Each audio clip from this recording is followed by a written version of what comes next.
Flight attendant wants to know why maintenance is on board. Maintenance wants to know why the Coke machine is talking. Okay, so, I mean, that's kind of funny, but the reality is, when maintenance people come on board, usually there's three guys that will come on, or sometimes there's a female. So what will end up happening in reality is the maintenance guy is usually talking to the flight attendant and trying to flirt with them. Ooh, someone's jealous. There is so many times that I've come out to ask them a question and seen the flight attendant there giving them a drink and being super nice to them, and the maintenance guys are over there trying to flirt and spit their game. So in reality, the maintenance guy wouldn't be asking why the Coke machine is talking. They would be actually trying to talk to the girl and get her number. I keep getting memes into my Instagram at 74gear. So if you keep sending these, I'll keep making these. Meme 3 coming up.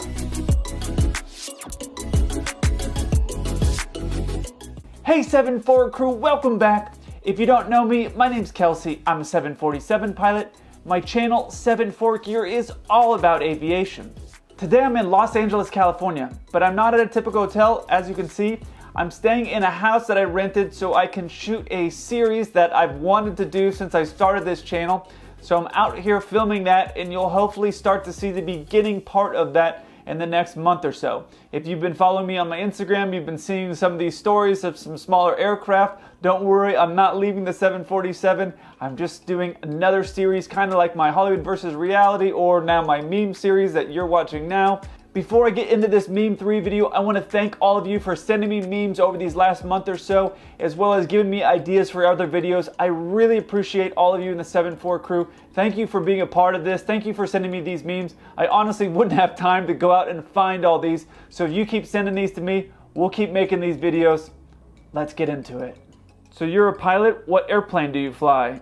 See that plane over there? It's a C-130. I fly a C-150. Alright, so here's the funny part of this. If you're not a pilot, a C-130 obviously is a large cargo transport aircraft that's used mostly by the military. A C-150 is this plane right here. It's a small plane that we use when we're learning how to fly. It's one of the worst things when you get into aviation is when people find out you're a pilot, they want to know if you're a commercial pilot, they want to know if you want to fly for the airlines. And a lot of times, you know, especially when you're starting off or you're a flight instructor, you're flying something that's usually pretty small and people are generally not very impressed by it. But so this is actually true. And I've seen a lot of guys try to not say this in particular, but things along this line to try to beef up or make their plane sound cooler than it actually is. Sir, if there was any possible way for me to put you on this airplane and send you off into the raging tornado, trust me, I would. I honestly feel for gate agents. They have a very difficult job dealing with people. The flight crew and the cabin crew, when things go really wrong, we honestly go and hang out on the plane because it's quiet there and we can kind of relax. Let's party! And wait for the weather or whatever to clear. And the gate agents have to deal with a lot of these people. Oh, how cute, a flight crew, here's some trash. Oh, that's messed up. But the reality is a lot of the times when the flight attendants come through the aisles with their bags trying to collect trash, nobody wants to give them anything. And then when everybody leaves the plane is full of trash.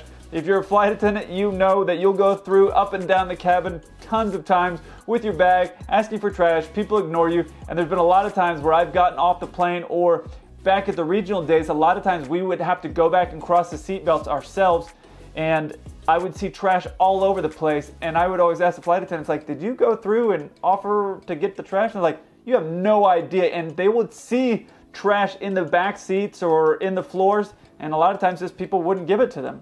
He's right behind me, isn't he? Okay. This kind of reminds me of that photo that I put up on Instagram a few weeks ago where there was a small plane between another 747, a small plane, and then us behind him, and I took a picture of it. It was kind of like this. I don't know. At the end of the day, if you're flying in a small plane in a place that has a lot of heavy aircraft, you're there and we've all been there. Don't worry about it. Just keep doing your flying. And eventually, if you want to get to a bigger plane, you're going to get there. If you want to fly, give up everything that weighs you down. Student pilot, all right, dumping remaining fuel. I'll admit, there's some people out there that probably aren't smart enough to get through flight school. The reality is, if you really pay attention and you make a lot of effort and you listen to your flight instructors and you listen to people who maybe you look up to as mentors, the reality is flight school isn't that hard, but there are some people that aren't the sharpest tools in the shed. This picture, however, the thing that pilot is holding right there in his hand is an aircraft. That's actually a throttle for that aircraft that has it up in the ceiling there. Actual fuel dumping doesn't happen with a lever like that, but I get what you're trying to do. Dear people who stand up as soon as the plane lands, where are y'all going? Yes, yes, this is so true. I did some flying in South America before, and I noticed that probably more there and some places in Asia, but not every place. But you'll see the plane land or the plane's taxiing, people are getting up and they're getting their bags, and they're in the middle of the plane. It's not even like you're the first person getting off the plane, and I'm sitting there looking at them going, what are you doing? Or I've had people standing behind me when we're trying to deplane, and they're like pushing me, trying to get forward, and I turn around and go, where do you think you're going to go? And they just look at me like stunned. They're just surprised. I'm like, why are you pushing me? I can't go evaporate through these people. The reality is wait till you get to the gate, and there is no reason, if you're anywhere from the middle of the plane back, you might as well just sit in your seat. You're not going anywhere for a few minutes, so you might as well sit seated. Definitely don't get up while the plane moving. That is not safe. We may need to brake quickly when we're taxiing the aircraft, and if you're standing in the middle of the aisle, you could fall and hurt yourself. So it's for your safety. Okay, all right, good talk, Coach, thanks. Pilot, I only get 9 hours of sleep. Crew scheduling, 9 hours, I get 7. Gate agent, 7, I get 4. Aircraft mechanics, you guys are getting sleep? This was actually a really good movie. This is from We Are the Millers, I think. That was actually a great movie. But the reality is this is kind of true. One, pilots are always going to complain no matter how many hours of sleep we could get. I might say I got only 24 hours of sleep, and a pilot's always going to find a way to complain about this. And mechanics, there's a lot of times, especially early in my career, I would see mechanics and they'd work really long days. They don't have near the regulation that I honestly think that they should for the amount of work that they do and the importance of what they do.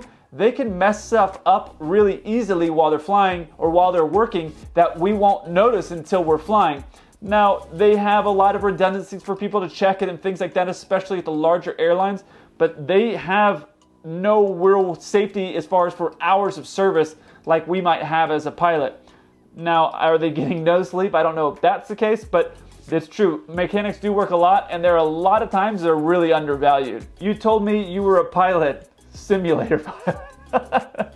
There's so many of these memes with the cat. It's so funny. I've been seeing these. A lot of you have been sending me these different memes, but it's kind of like that other one I was talking about with the C-150.